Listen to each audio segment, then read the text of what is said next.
যুক্তরাষ্ট্রের কলোরাডো অঙ্গরাজ্যে ইসরায়েলপন্থী বিক্ষোভকারীদের উপর পেট্রোল বোমা নিক্ষেপের ঘটনা ঘটেছে। এতে অন্তত ৬ জন আহত হওয়ার খবর পাওয়া গেছে। প্রত্যক্ষদর্শীরা জানিয়েছেন, গতকাল রোববার দুপুরে যুক্তরাষ্ট্রের কলোরাডো অঙ্গরাজ্যে ফিলিস্তিনের গাজায় আটক ইসরায়েলি জিম্মিদের মুক্তির দাবিতে বিক্ষোভ করা একদল বিক্ষোভকারীর ওপর এই পেট্রোল বোমা নিক্ষেপের ঘটনা ঘটেছে। সামাজিক যোগাযোগ মাধ্যমে ছড়িয়ে পড়া একটি ভিডিওতে দেখা যায়, গায়ে জামা না থাকা এক ব্যক্তি 2 হাতে স্বচ্ছ স্প্রে বোতল নিয়ে ঘুরে বেড়াচ্ছেন, আর তার সামনে ঘাসে আগুন জ্বলছে।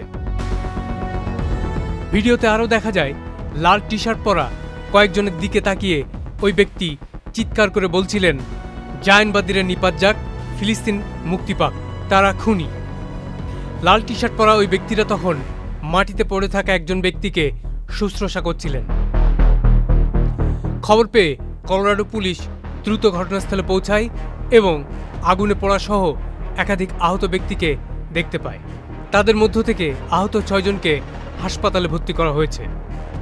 এ ঘটনায় সন্দেহভাজন হামলাকারী হিসেবে পুলিশ মোহাম্মদ সলিমান নামের ৪৫ বছর বয়সী এক ব্যক্তিকে গ্রেপ্তার করেছে। হামলার পরপরই তাকে হাসপাতালে ভর্তি করা হয়েছে। এ ঘটনাকে পরিকল্পিত সন্ত্রাসী হামলা হিসেবে আখ্যা দিয়েছে যুক্তরাষ্ট্রের কেন্দ্রীয় তদন্ত সংস্থা FBI। হামলার পর সামাজিক যোগাযোগ মাধ্যম এক্সে দেওয়া এক পোস্টে FBI-এর প্রধান ক্যাশ প্যাটেল বলেছেন, আমরা কলোরাডো বোল্ডের একটি পরিকল্পিত সন্ত্রাসী হামলার বিষয়ে অবগত আছি এবং ঘটনাটির আদ্যোপান্ত তদন্ত করে দেখছি। Sayed Zuman Dipu, channel I.